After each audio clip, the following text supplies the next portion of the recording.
உன்னுடைய செயல்கள் மூலம் நீ யாரு அப்படின்றத இந்த உலகம் தெரிஞ்சுக்கிட்டோம். வார்த்தையினால பேசிட்டு மட்டுமே இருக்கிற இந்த உலகத்துல செயல்கள் மூலம் உன்னுடைய கனவை இந்த நிஜ உலகத்துக்கு கொண்டு வா. வார்த்தையினால மட்டுமே பேசிட்டு நான் அது பண்ண போறேன், இப்படி பண்ண போறேன், நான் அவ்வளோ பெருசா பண்ண போறேன் அப்படின்னு சொல்லிட்டு எந்த ஒரு உழைப்பும் போடாத இருக்கிற இந்த மக்கள் நடுவுல, இந்த உலகத்துக்கு நடுவுல செயல்கள் மூலம் சரித்திரம் படைச்சு காட்டு. செயல்கள் மூலம் உன்னுடைய கனவை இந்த உலகத்துல நிஜமா கொண்டு வந்து காட்டு. உன்னுடைய கனவு எவ்வளோ பெருசா வேணாலும் இருக்கலாம். உன்னுடைய கனவு பைத்தியக்காரத்தனமான கனவு, அது பேசுறதுக்கு வேணாலும் சூப்பரா இருக்கும், ஆனா நிஜ வாழ்க்கைக்கு அதெல்லாம் செட் ஆகாது அப்படின்னு சொல்லிட்டு பல பேர் சொல்லலாம். ஒன்னு புரிஞ்சுக்கோ, சாதாரணமான நபரும் சரித்திரம் படைக்க முடியும்.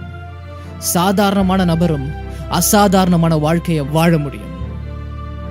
நீயும் சரித்திரம் படைக்க முடியும். நீயும் சாதிக்க முடியும்.